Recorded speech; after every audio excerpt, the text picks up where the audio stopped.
Where do I start?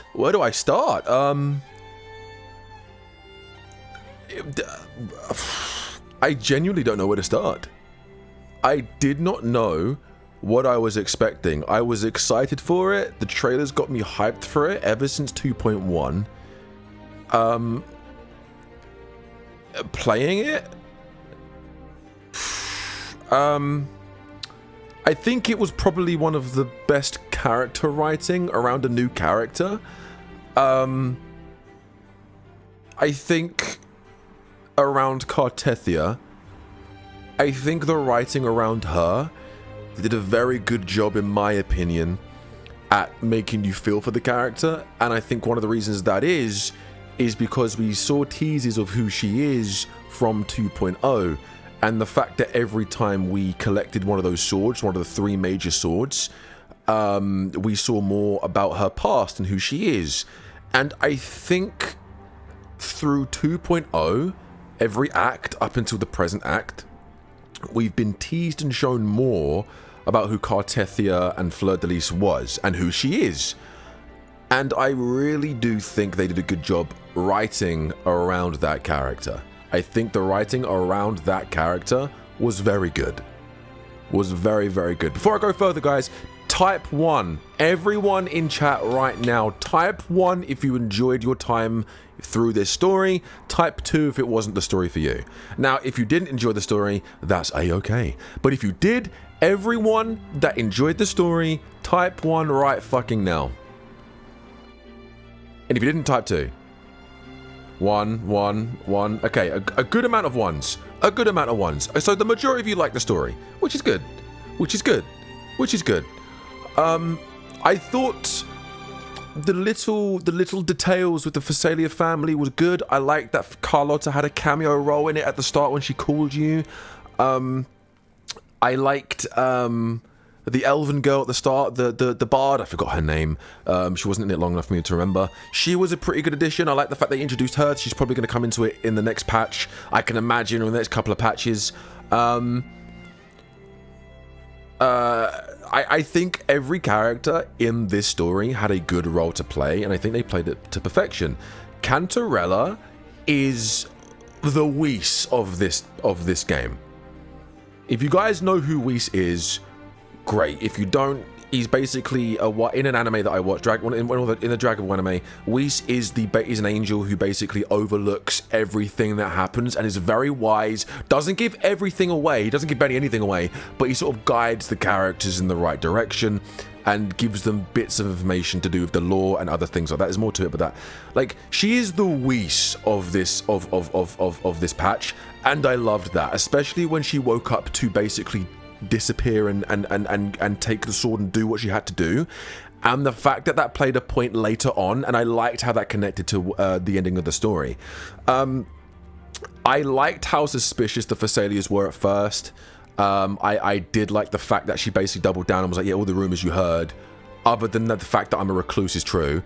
I liked the lore behind the Sentinel and the Threnodian. I loved the Imperator fusion. I loved seeing evil Imperator. I loved seeing in the Threnodian, like the aspects of the Threnodian.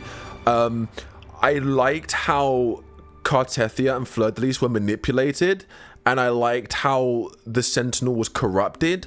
I think the theories that a lot of us theory crafter and lore buffs in the community, we were in the right direction. We didn't hit the nail on the head exactly, but we were very much in the right direction. We were correct that the Threnodian was manipulating the people that followed it, because obviously the Threnodian, fused with the Sentinel, and then the rest is history. Obviously, the Sentinel's corrupted. Everyone died, killed everyone, and then it was up to Fleur-de-Lis or Cartethia to vanquish it. I think the relationship between Cartethia and Rover, at first, I kind of assumed they were going to sort of have a bond like all of the characters have had. I really did like the relationship between these two. I think the way they introduced Carlotta's relationship is the best. I think Carlotta's relationship with Rover is the best, but this is a second best for me. it didn't feel rushed in the sense of, it didn't feel like immediately boom, they're like together, quote unquote. You know, I really enjoyed their relationship. I thought it was cute. I thought it was wholesome. I like the fact that Cartethia couldn't be trusted by Cantarella. Cantarella clearly did not trust her at first, and I like that. And the fact that sort of like when we get to the part in the story where Cartethia calls Cantarella and goes, "Oh, I just wanted to make sure you're okay." In Cantarella's mind, it's okay, then clearly my work is done. I can trust her now. She clearly isn't, you know, she's not evil, blah, blah, blah, blah, blah. She's not corrupted. The fight? Ooh, baby. The fight sequence at the end? I'm going to have to rewatch that sequence on my own because it's like, it was happening. Bang, bang, bang, bang, bang, bang, bang, bang, bang. So much was going on. Yeah, yeah, so much was going on. I couldn't keep up with what was going on. The animations were peak. The fight was awesome. I wish the fight was a little bit longer. It kind of it was very short. Especially when we got all 3 powers. We only took her health to half, and then the second cutscene happened. I wish we actually had to kill, like, not actually like deplete the health bar and defeat her. That would have been more satisfying. But the cutscenes were perfect. The fact that, you know, Imperator kind of perished and disappeared at the end was kind of emotional, but it was needed.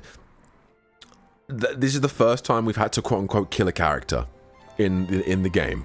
And what I mean by that, we did kill, like, Cartethia died, like, Fleur de she died. Like, they said she died. Her resonance, she died. We literally pierced her body with the sword. She's dead. Okay? She's dead. And then the fact that we had to beg Imperator to bring her back to life, I think was a really good touch. It wasn't like a it wasn't a bullshit. It wasn't a bullshit mechanic where, we found a way to not kill her. No, we killed her. Like, we had no choice but to kill her. And it was fucking awesome. The fact that we actually had to, there was character development. There was actually character development, especially within Rover. Like, Rover didn't feel like a hindrance. He didn't feel like he was just there. He felt like he had a very significant pivotal role. And if I swear to God, if I see people like Ryuku Sensei in his review go, "Oh, I hate the fact that Rover was there." No. He would. This is probably the story that I can actually say he was deserving of being there. To be honest with you, this was a Thronodian and Sentinel core story. It has to have the Lord Arbiter in the story. Now, you know, I hope each and every one of you enjoyed the story. I hope other content creators enjoyed the story. I hope people that are sick of Rover enjoyed Rover's involvement in the story. I think this story is my favorite story as a whole. And in a patch, favorite patch story to date in the Wuthering Waves history thus far. Better than 1.1, better than 1.3, better than 2.0. In my opinion.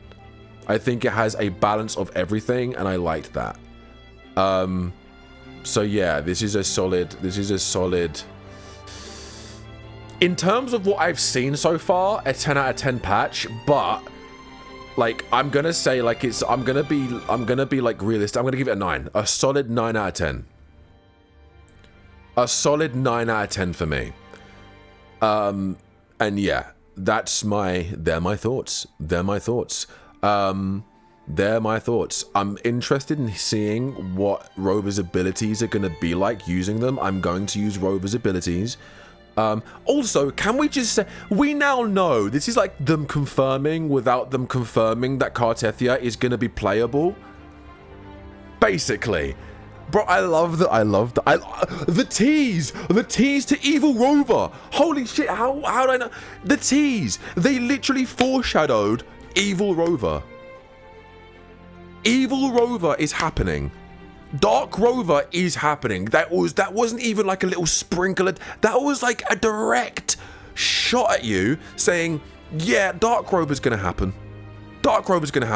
And to top that off, Frolova was watching with the little spider lily petals flying away. Like, Dark Rover's happening. It's happening. I'm very much looking forward to this. This has piqued my interest more than any other story for the lore of Rover and the lore of Wuthering Waves now. This is insane. It's insane. It's insane. It's the first time I actually got a chance to get my hands on of Cantarella in the story. She's really cool. Her animations are cool. I'm still gonna skip Cantarella.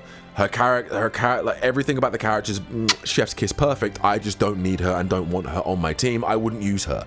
I don't want another character that I want to get that groped into the hype to summon and then never use. I want characters because I want to use them, not because just to have them as like a trophy on the shelf. You know, that's not really what I want to do anymore. I did that with Camellia. I don't use Camellia. I did that with Phoebe. I don't use Phoebe.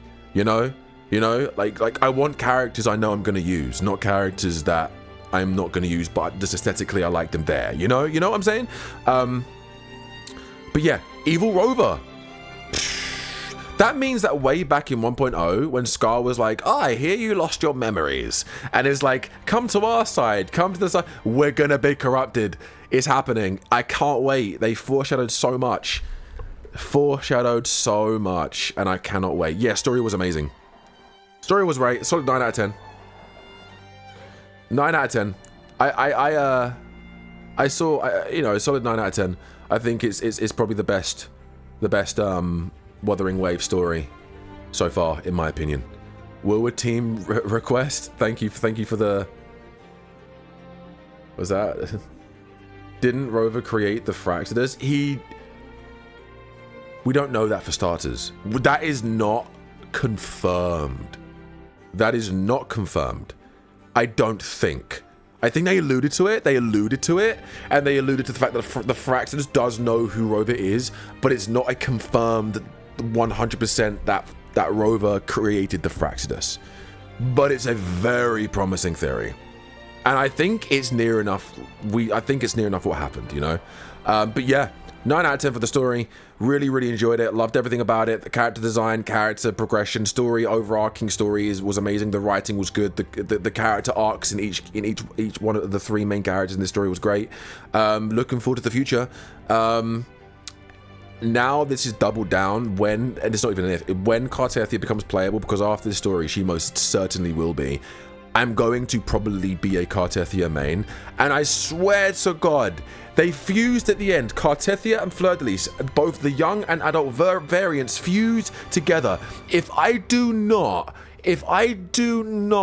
see a mechanic, a transformation mechanic for Fleur-de-Lis or Cartethia or something, I'm going to lose my shit. You know? But anyway, I digress. Video for another time. Thank you guys so much for watching. I'll speak to you guys in the next one. Like and subscribe and leave a comment down below. And yeah, I'll see you in the next one. Take it easy. Love you all. Mwah.